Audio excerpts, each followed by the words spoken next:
Buenas.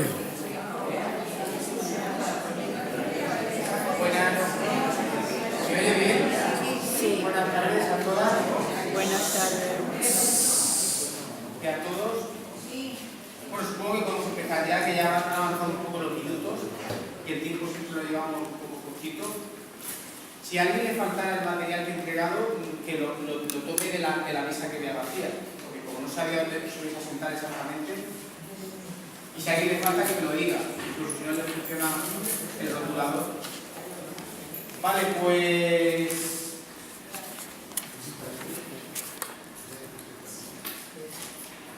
Buenas tardes a todas y a todas. Volvemos a estar aquí. Ahora que el tiempo pasa rápido y no se va a decir que vamos a estar ya en la 10ª clase.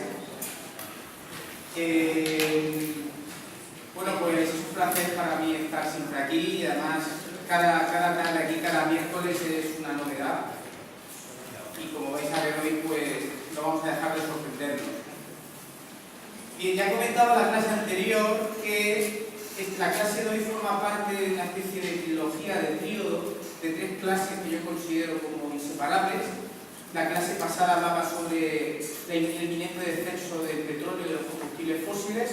En esta vamos a hablar de cambio climático. Hay una relación muy estrecha, como vais a poder ver. No se puede hablar de energía sin hablar de calentamiento global en el mundo en el que vivimos. Pero pese a que estas 2 clases sean tan arduas, tan pesadas y son noticias duras realmente, la clase que viene la semana que viene pues va a ser más esperanzadora, porque vamos a hacer una recopilación de las muchas cosas que se están haciendo que evidentemente tienen poder para permitirnos vivir con menos energía y quemando menos combustibles fósiles, porque opciones y alternativas ya tenemos hoy en día. La clase de hoy se llama Cambio Climático, el gran reto de la humanidad. Y va a ser una clase caracterizada por 2 partes. La primera parte voy a hacer una exposición con cierta celeridad sobre cuál es la situación, cuál es el conocimiento, el estado de la cuestión del tema, sobre todo bajo el auspicio del panel intergubernamental del cambio climático, que es pues, un grupo, una red de científicos internacional auspiciada por las Naciones Unidas, que realmente yo creo que son las fuentes oficiales de mayor confianza para ver qué está pasando con este tema. Después de hacer un repaso de qué nos depara el cambio climático, qué nos está deparando ya, qué está ocurriendo, la siguiente parte de la clase, la segunda parte, la vamos a centrar en un pequeño ejercicio práctico que va a dar respuesta pues, a ese material que os he dejado en la mesa. Con lo cual, la clase de hoy no va a ser solo teórica, sino que de alguna manera vamos a participar nosotros y nosotras y eso yo creo que nos va a dar algo de esperanza en un tema tan amenazante como este. Pues vamos a empezar con una imagen del planeta. Y más, estamos hablando de un curso que nos hace un repaso al estado de la cuestión medioambiental del mundo, pues cómo no empezar con una imagen de nuestra querida casa. ¿Existe un calentamiento global? Porque hay personas actualmente que no se lo creen. Incluso creyendo que existe el calentamiento global, todavía piensan que esto es un fenómeno natural que se ha repetido a lo largo de la historia del planeta y que no tenemos nada que ver con ello los seres humanos. Bueno, pues yo me voy a basar en el informe de síntesis del 5º informe del año 2014 que redactaron los grupos 1, 2 y 3 de trabajo del panel intergubernamental del cambio climático, que como os he explicado pues, es una red de científicos internacional. Estamos hablando de más de 2.500 científicos. Es un grupo de trabajo bastante serio. Me voy a basar en las consecuencias de este informe que me estuve estudiando con mucho mimo. De hecho, creo que actualmente está redactando el siguiente, no ha terminado todavía de terminarse. Me voy a basar en las conclusiones que sacaba este informe. El informe realmente habla de probabilidades, habla de escenarios diferentes basados en probabilidades, pero yo me he escogido aquí pues realidades que son altamente probables de que ocurran y que de hecho algunas ya están ocurriendo.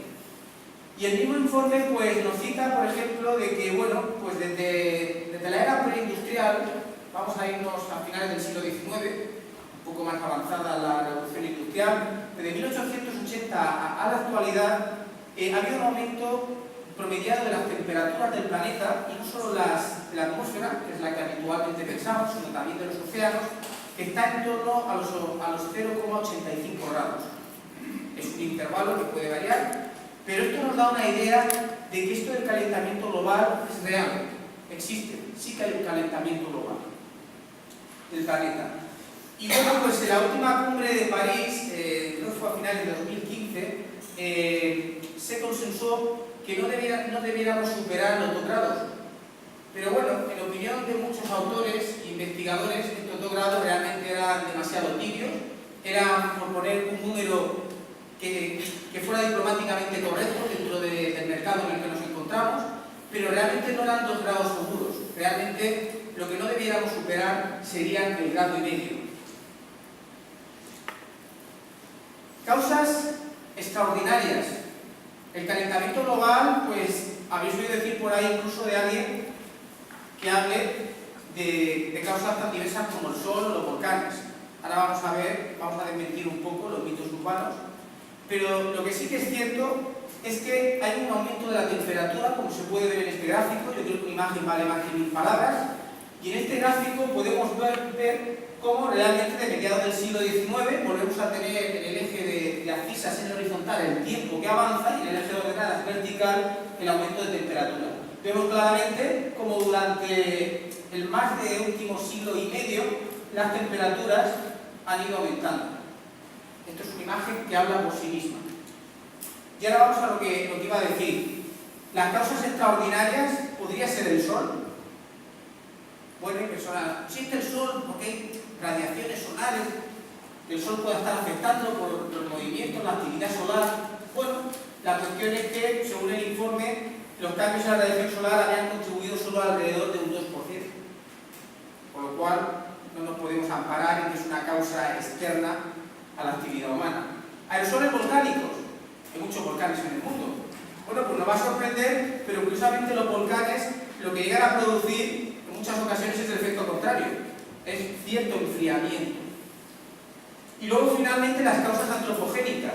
Antropogénicas pues es un término que describe causas debidas a la actividad del ser humano. Pues realmente es así. En el año 1995 ya el panel intergubernamental del cambio climático concluía con claridad de que el calentamiento global sí que tenía que ver con la actividad humana. Luego incluso en 2014 lo vuelve a confirmar, por si hay alguna duda. De hecho, pues, y esto además podría hablar Cayetano mejor que yo, porque de hecho cuando estaba elaborando la clase también leía algunos de sus artículos, y por ejemplo nos encontramos que desde el año 93 al año 2003 la revista Science, que llegó a publicar 928 artículos sobre el cambio climático, ninguno de ellos concluía de que no tuviera que ver con la actividad humana. Y de hecho, pues en las revistas de alto impacto normalmente solo aceptan la mayor parte de artículos publicados de científicos que están a favor de la tesis, que es el ser humano el que está afectando al clima. Realmente sí que tienen su eco en las revistas de alto impacto, cosa que no ocurre con otros científicos que los encontraremos que dicen que no es así. Aunque ahora precisamente lo vamos a ver al final de la clase, muchos de estos científicos que niegan la actividad humana como causa del calentamiento global han sido pagados durante décadas por grandes compañías de los combustibles fósiles. Entonces, hasta aquí nos queda claro de que tiene que ver con la actividad humana, que hay un aumento de temperaturas, que es una realidad, y ahora vamos a ver las causas. En este diagrama podemos ver claramente, otra vez, el tiempo en horizontal y las emisiones de gases de efecto invernadero en vertical. Podemos ver los 3 principales gases de efecto invernadero, que son los que crean, pues, como dice el término, el efecto invernadero.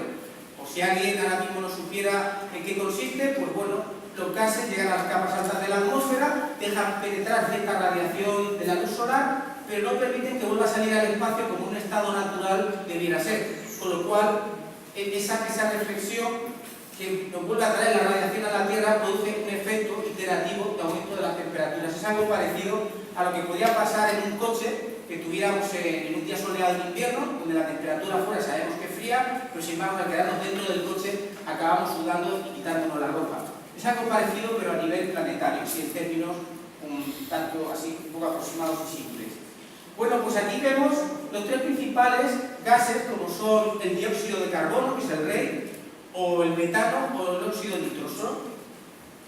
Esto verde que vemos aquí viene a equivaler al dióxido de carbono. Los circulitos tienen que ver los testigos que hemos tomado en el hielo, y lo que es las líneas rectas, son las mediciones hechas sobre la atmósfera. Bueno, pues aquí podemos ver lo que viene a ser la línea verde, dióxido de carbono, la naranja, el metano, que llega a tener incluso una virulencia mucho peor que el dióxido de carbono. Yo he oído hablar entre 20 y 25 veces mucho más fuerte el metano. Y luego el rojo tiene que ver con el óxido nitroso. Claramente se puede ver en este diagrama cómo estos gases de efecto invernadero han ido aumentando progresivamente en la misma línea de tiempo que hemos escogido antes, en la cual veíamos que aumentaban las temperaturas. Qué curioso que del año 1850 hasta la actualidad hay un incremento claro. Resulta que hemos emitido más concentraciones de gases de efecto invernadero a la atmósfera que durante los últimos 800.000 años, las concentraciones que hay ahora. En un estado normal de las cosas alguien me va a decir, bueno, siempre ha habido ciertos calentamientos globales, en las épocas planetarias los hemos conocido, pero no han sido nunca tan drásticos y acelerados como el que estamos teniendo actualmente, que no da tiempo a que se adapten muchos seres vivos que están cayendo en el proceso. Bueno, pues este es un tema también de implicaciones sociales, porque el 10% de la población mundial viene a ser el causante del 50% de las emisiones. Y curiosamente las poblaciones más pobres están sufriendo los comportamientos precisamente de las poblaciones que más papel o más responsabilidad tienen en las emisiones. Pensemos que solo China y Estados Unidos ya suponen el 70% de las emisiones, con lo cual es un tema que realmente es más que relevante. Ahora mismo vais a ver que en el ejercicio que os voy a poner vamos a ver lo que podemos hacer nosotros, pero hay una realidad política mundial en la cual los ciudadanos deberíamos más unirnos y organizarnos para luchar contra esas tendencias de cierto país, de cuyo nombre no quiero abordar, de cierto presidente que realmente no se cree del calentamiento global. En este cuadro volvemos a ver, para que veamos claramente, cómo aumenta la emisión en concreto del dióxido de carbono. El dióxido de carbono ha contribuido al forzamiento radiactivo, que es el que más ha contribuido. ¿De dónde aparece el dióxido de carbono? Todos podemos imaginar que la quema de combustibles fósiles en los coches o en las industrias, o también incluso pues en la producción de cementos, y no lo iba a decir, las cementeras. Esto nos conecta con aquel tema de la arquitectura que hablábamos hace clases. Y, por ejemplo, con la quema de antorchas. Esa llamita que hemos visto a veces salir de las estaciones petrolíferas o de los pozos de gas o en algunas plantas químicas. Bueno, pues ahí tenemos esa participación y vamos sumando y sumando y tenemos unas emisiones de dióxido de carbono que del año 1850, que estamos aquí, obsérvese de qué manera tan descabellada han ido aumentando. Y ahora mismo, si yo muestro conjuntamente los dos gráficos, el que os he mostrado antes de aumento de temperaturas y el siguiente vamos a poner el aumento de dióxido de carbono, vamos a ver cuáles son las tendencias. Voy a simplificarlos para que lo veamos pedagógicamente muy claro. En el primer gráfico voy a asimilarlo a una línea capaz que abarque de manera aproximada ese crecimiento y en el segundo voy a hacer lo mismo. Si ahora mismo uno las dos líneas, vamos a ver que claramente hay un acoplamiento. Quiero decir que no es casualidad. A mí me va a decir, qué casualidad que mientras aumentaba la temperatura durante el último siglo y medio, también aumentaban las emisiones de gases de efecto invernadero. No es casualidad. Esto está muy estudiado y evidentemente la respuesta es clara. Algo tenemos que ver nosotros, los seres humanos. Bueno, pues de antes de 1880 a la actualidad, donde teníamos 280 partes por millón de dióxido de carbono, actualmente podemos ir ya cerca de las 560 y sin embargo no debiéramos haber superado las 350 partes por millón. Estamos ya en un umbral peligroso, ya lo hemos sobrepasado. Las 350 partes por millón no tendrían que haberse superado. Con lo cual, cuando hablamos de calentamiento global ahora, no estamos hablando solo de mitigación, estamos hablando también de adaptación. Nos va a tocar adaptarnos a una realidad que ya está ahí. Pero lo esperanzador es que podemos hacer mucho para por lo menos frenar esa tendencia y no llegar a los peores de los escenarios. Aquí tenemos, también extraído del informe, el quinto informe, los gases de efecto invernadero por sector económico, para que veamos que esto no es obra de malvados villanos de Hollywood, sino que es consecuencia de la actividad económica. Y la actividad económica es algo que nos sirve a toda la comunidad humana, que nos sirve especialmente a los consumidores. Vamos a ver, por ejemplo, cómo el transporte ya tiene una participación del 14%, que incluso podría compararse con la del ganado. Digo compararse, no digo que sea exactamente la misma, pero esto nos conecta con el tema de la alimentación, cuando hablábamos del impacto energético y la huella hídrica del ganado. Bueno, pues también tiene su participación en los gases de efecto invernadero. El metano, por ejemplo, que emite el ganado, tiene unas escalas considerables, no es algo anecdótico. Luego, por ejemplo, en la industria hablamos de un 21%, o el aforo, que tiene que ver con la agricultura, la silvicultura y los usos del suelo, donde entran en parte los incendios, la quema de turba y la descomposición de la turba, pues tiene un 24%. Aquí es donde, por ejemplo, estaría el ganado, en la franja verde. Luego aquí pues tenemos lo que tiene que ver con la producción eléctrica y térmica, y en definitiva es un poco la combinación de todas las actividades humanas lo que está dando lugar a las emisiones de gases de efecto invernadero. Como detalle también para aprender, pues el óxido nitroso, que es menos conocido, procede por ejemplo de los agroresiduos o los fertilizantes, y no hablemos del dióxido de carbono con las quemas de los incendios, que es un tema cada vez más preocupante. Pues ahora un poco, después de habernos situado en este mapa de cuál es la participación de la economía en esos gases de efecto invernadero que llevan a ese aumento de temperatura en el planeta, vamos a ver cuáles son los efectos, porque yo creo que esto es lo que mejor vamos a entender. Y me parece muy interesante que tomemos conciencia de esto, porque parece que se nos olvida. De vez en cuando en la tele nos cuentan, aparece la palabra cambio climático, pero realmente deberíamos sensibilizarnos más, porque esto nos va a llevar a escenarios futuros próximos y futuros no tan próximos, en los cuales pues, nos vamos a ver involucrados incluso nosotros mismos y evidentemente nuestros hijos y nuestros nietos. Efectos presentes y en aumento en el tiempo. Por ejemplo, en los océanos. La acidificación, que es un tema que es poco conocido. El 30% del dióxido de carbono va a parar a los océanos, se produce un proceso de acidificación, baja el pH. ¿Qué va a pasar con las cadenas tróficas? Con océanos con una acidificación diferente. Tengamos en cuenta que el ecosistema mundial, los ecosistemas, son muy delicados, viven en un equilibrio extremadamente frágil. Cualquier cambio de pauta o de variable puede desencadenar procesos absolutamente desconocidos. Y no sabemos en qué momento se puede producir un cambio que pudiera ser incluso exponencial. El aumento de las temperaturas en los océanos. El 90% de la energía se acumula en océanos. Esto, por ejemplo, se siente más en los primeros 700 metros, en donde se acusa más este aumento de temperaturas. ¿Cómo está afectando todo esto también a las especies marinas? El aumento del nivel del mar, siendo precisos y dejándonos también datos espectaculares, la realidad es que el nivel del mar ha aumentado 20 centímetros aproximadamente. No es tanto como podría ser, pero tampoco debería ser así. Porque esto, las islas, por ejemplo, del Pacífico podrían ser las primeras en resentirse con cambios tan pequeños. Pero el problema es que si seguimos con las tendencias actuales, a mediados de siglo nos podríamos encontrar un aumento del nivel del mar entre 3 y 4 metros. Y esperemos que el hielo que haya acumulado en Groenlandia no desfallezca y nos encontremos los 7 metros que se podrían producir. Luego, en los océanos también venimos a sufrir una alteración de la salinidad. Hay zonas donde llueve más, donde hay menos sal, zonas donde se evapora más, donde hay más sal, es también uno de los efectos.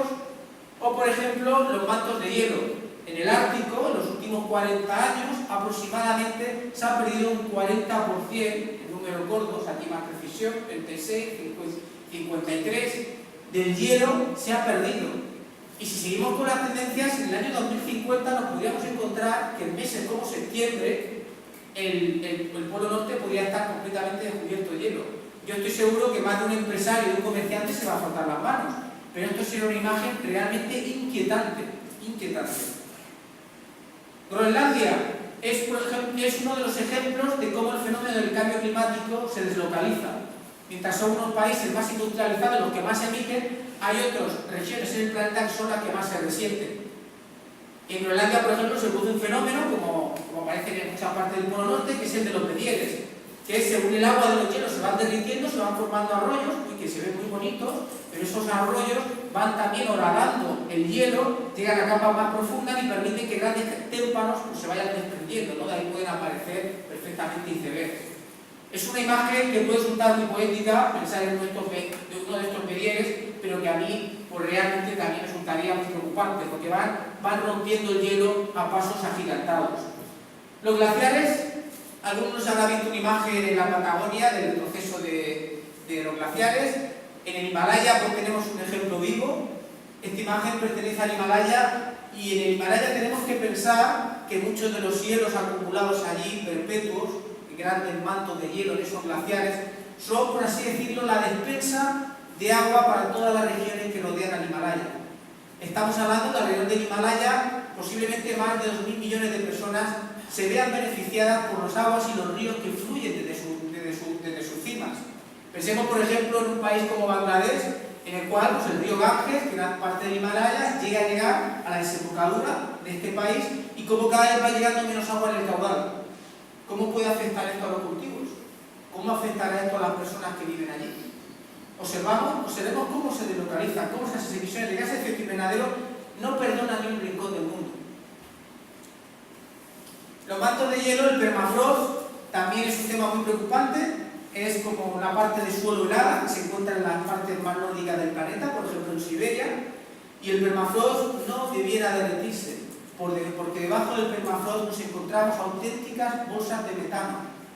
Y si el permafrost se derrite, estas bolsas de metano, que como he explicado pueden tener una virulencia 25 veces superior al dióxido de carbono, podrían producir un desencadenante, un refuerzo positivo, al cual todavía los climatólogos no se atreven a calcular las consecuencias. Quiero decir que hay un proceso de cambio climático que va avanzando y luego hay ciertas amenazas que debiéramos mantener absolutamente, en movimiento.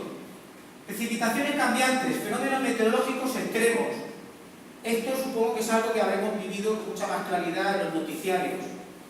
Cómo las precipitaciones cambian y pueden llevar a fenómenos como inundaciones que cada vez van a ser mucho más severas, o pueden llegar a ser más severas. De hecho, ya se está comprobando que el número de inundaciones y fenómenos violentos es mucho más numeroso que en antaño. Esto nos lleva también al efecto contrario, que es la falta de agua, a las sequías. Y luego, pues, incluso a los ciclones. La energía que se acumula en los océanos es capaz de desencadenar fenómenos meteorológicos extremos. Ya estamos viendo algunos ejemplos de eso. Y ahora mismo sería difícil. ¿Qué porcentaje de calentamiento global tiene participación en eso que estamos viendo? Ningún meteorólogo o climatólogo sabría decirlo con precisión, pero hay unas tendencias que sí que nos hacen concluir de que todos los fenómenos que estamos teniendo ahora en gran parte están siendo potenciados por este fenómeno del calentamiento global. O por ejemplo las olas de calor, que ya las estamos conociendo. Y además las olas de calor van a ir aumentando en número, van a ir aumentando en duración y nos vamos a tener que plantear qué pasa con los colectivos más vulnerables, personas enfermas, personas ancianas, o qué pasa con la agricultura o la construcción, cómo se puede trabajar en estas condiciones, pero igualmente para las olas de frío, en las cuales vamos a tener cada día más días y más noches fríos y con temperaturas mucho más extremas. ¿De qué manera se está preparando la población más vulnerable para esto? ¿Y cómo va a afectar esto a las economías? Los cultivos, el rendimiento de los cultivos también se va a ver afectado. Y esto es uno de los temas de mayor importancia. Cultivos como el trigo o el maíz. Pensemos que los cereales son la base de la alimentación mundial. Va a haber una tendencia a obtener menos rendimientos. A final de siglo, si las cosas se ponen muy negras, podríamos hablar de rendimientos, porcentajes muy grandes, los que se perderían en los cultivos, así como en otro tipo de, aparte del cereal, cualquier tipo de cultivo en general. El agua, en las zonas más secas cada vez va a haber menos agua, las zonas rurales más expuestas, puede llevar a conflictos por la competencia del agua, y luego la pesca también se puede sentir con el desplazamiento de bancos pesqueros y con la pérdida de rendimiento de la pesca. Con lo cual, como veis, es un encadenamiento de causas-efectos que puede realmente cambiar el panorama en muchos sentidos. No estamos hablando solo de pasar un poco más de calor, estamos hablando de cómo se pueden resentir, pues en general, todos los seres vivos del planeta. Con los animales y plantas, ¿cómo va a afectar esto a las pautas migratorias, a las actividades estacionales, a las interacciones entre los propios animales? Sabemos que los ecosistemas, y no me canso de repetir, son delicados. Cualquier cambio en una de las variables puede llevar a un resultado absolutamente imprevisible. Los corales se están perdiendo. El informe ya habla de que se acusan procesos y fenómenos como la decoloración o la sustitución de especies, y si seguimos así, en pocas décadas podrían desaparecer. Y un océano sin corales sería un ecosistema muy resentido. Los océanos necesitan también los corales. Las plagas, habréis oído hablar de algunos mosquitos que se están poniendo de moda. Esto ya se preveía hace años, que ciertos insectos y parásitos iban a ir subiendo por latitud, de las latitudes del sur a las latitudes del norte, y cómo las larvas se van a adelantar. Por ejemplo, la procesionaria ahora mismo se está poniendo también como el tico, el pino, que está muy resentido por el estrés hídrico, y cómo no, y claro, en un gran lugar, nosotros mismos, el ser humano. El ser humano, en las regiones urbanas y rurales más pobres, va a ser el que va a acusar esto con más intensidad. Esto nos va a llevar a un fenómeno llamado los refugiados climáticos, y de hecho ya se empieza a pensar que muchas de las migraciones tienen que ver precisamente con el cambio del clima. Personas que abandonan tierras que realmente ya resultan inhóspitas debido a este calentamiento global. ¿Cómo va a ralentizar esto la economía? ¿Qué va a pasar con la soberanía alimentaria? ¿Podría desencadenar esto muchos más conflictos? Y ya, pues volviendo a acabar ya por los efectos, ¿qué pasa con los incendios? Porque ahora nos encontramos el fenómeno de países nórdicos, como aquí en Europa, en los cuales ya tenemos las condiciones de temperatura y de sequedad para que se produzcan incendios que en antaño no se producían. Con lo cual el calentamiento global también incrementa los incendios, y eso nos lleva a que al tener más incendios perdemos masa boscosa y perdimos capacidad de absorber dióxido de carbono a través de los árboles. Incluso se llega a decir, creo que fue en el 2017, creo, que todos los incendios del mundo supusieron 10 veces más la emisión de cenizas que todos los volcanes del planeta. Bueno, ¿cuál sería la temperatura más probable a finales de siglo si no hacemos nada? Este informe habla de diferentes probabilidades, pero siguiendo las tendencias de mercado, pues podríamos situarnos entre los 3,7 y 4,8 grados. Eso realmente podríamos hablar ya de situaciones apocalípticas. Yo sé que este tema es delicado porque parece que hablar de esto es como ser un sensacionalista, como ser realmente... Pero realmente es una realidad que está ahí. No tenemos por qué llegar a los 3,7 grados, no tendríamos por qué. De hecho, si se ponen en marcha políticas actualmente y conseguimos por lo menos no superar el 2 grados o 1,5 grados, pues nos vamos a evitar lo peor. Y podemos hacerlo. Ahora estamos a tiempo. Estamos en ese momento bisagra que yo describía en la primera clase, que es un término que usaba pues, uno de mis profesores de Valencia, José Albelda. Un momento muy delicado, ese siglo de la prueba que dice Richman, en el cual ahora mismo sí que podemos cambiar la historia de la humanidad. Lo que decidamos hacer todas las generaciones adultas que hay sobre el planeta, y digo adultas porque los niños ya no tienen tiempo de reaccionar, no vamos a cargar esta responsabilidad sobre los niños, eso lo arreglarán los niños, no, me parece muy severo hacer esas afirmaciones. Somos las generaciones adultas las que tenemos que tomar conciencia del problema, porque el momento es ahora, no es dentro de 10 o de 20 años, es ahora mismo. ¿Qué ocurre con el negacionismo? Porque seguramente os habrán llegado noticias, igual por medios de comunicación variados, o tal vez por cosas que se cuentan, ¿no? También mitos populares, mitos urbanos, de que realmente eso del calentamiento global, pues bueno, es un fenómeno natural, no tiene que ver con la actividad humana, el sol, en fin, todas estas cosas que he ido desmintiendo. Bueno, pues mencionaron que desde los años 60 se conoce el tema, y desde los años 60 se está financiando por parte de grandes compañías de los hidrocarburos, y bueno, de los combustibles fósiles, se está financiando el negacionismo. Se está haciendo a propósito. Había explicado que el consenso de la mayor parte de los científicos serios de este planeta, que no tienen ningún interés económico ni a favor del interés de ninguna compañía, concluye que la actividad humana es parte del fenómeno. Del año 2003 al año 2013, las compañías de petróleo y carbón invertían cada año la friolera cantidad de $1.000 millones para precisamente generar división en la población en opiniones y generar pues desinformación. Esto ha sido ampliamente orquestado, mirad hasta qué punto, usando pues agencias de comunicación, organizaciones aparentemente populares, fundaciones. Ha estado muy bien diseñado, hasta el punto que seguro que a más de uno o una de vosotras os habrá llegado esa idea. Fijaros si lo han hecho bien. En la última cumbre de París, a finales del 2015, que era como otra cumbre, de esperanza, pues realmente hay algunas críticas porque se piensa de que fue demasiado elitista, no se dieron resultados democráticos. Por ejemplo, las emisiones de los aviones, las emisiones navales y las emisiones del Pentágono no se consideraron. Tened en cuenta de que el 20% de la cumbre estuvo financiado por compañías de combustibles fósiles, con lo cual imaginar un poco hacia qué lugar lo llevaría. De hecho, no se atacaban las causas, se hablaban de temas paliativos, no se atacaban las causas. Realmente las causas, si tuviéramos que decirlo con claridad, sería el modelo económico que tenemos. El cambio climático es el síntoma del modelo económico del que hemos hablado ya muchas veces a lo largo del curso. Y por ejemplo, en la cumbre de París no se tuvieron en cuenta los refuerzos positivos. ¿Qué pasaría si el hielo de Groenlandia se descongelara? ¿Qué pasaría si desapareciera el permafrost? Y son temas realmente severos que parece que no se les ha prestado tanta atención. Actualmente estamos con la cumbre del COP24, que se está celebrando en Polonia. Las Naciones Unidas están detrás de ver qué va a pasar con el calentamiento global, y lo que trata de desarrollar esta cumbre pues es pormenorizar la letra pequeña que se desarrolló en esta cumbre de hace 3 años.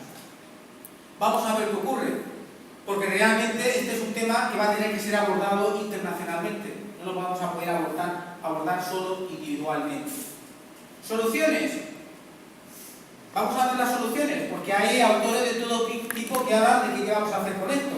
Hay climatólogos, hay científicos del CSIC, aquí en España, y tenemos también algunos autores que trabajan en la sociología. Por ejemplo, James Hansen habla de que debiéramos estar reduciendo cada año un 6% de las emisiones de gases de efecto invernadero desde el año 2013 y durante 40 años. La verdad es que es un gran reto. Kevin Anderson habla que estas emisiones deberíamos reducirlas en un 10%, sobre todo en los países ricos. Y luego pues tenemos a científicos como Antonio García Olivares, que ya lo he mencionado, que también hace una recopilación, el otro día ya hablaba de ello, la instalación de 3,8 millones de turbinas eólicas y marinas para sustituir los combustibles fósiles, 60.000 colectores solares, concentradores solares. Pero es que Antonio Turiel, por ejemplo, nos cuenta de que España debiera estar invirtiendo un 10% del Producto Interior Bruto cada año durante 32 años. Es que realmente el tema es tan severo que al final las medidas que nos encontramos, habiendo hecho cálculos y números, son así. Nos cueste o no nos cueste creerlo. ¿Lo estamos haciendo? Pues bueno, vosotros mismos. Daniel Tanuro habla directamente de expropiar compañías fósiles, de eliminar la producción de armas,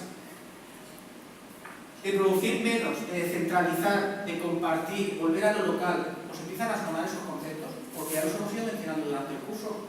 Son conceptos ecosociales que curiosamente nos van a revertir positivamente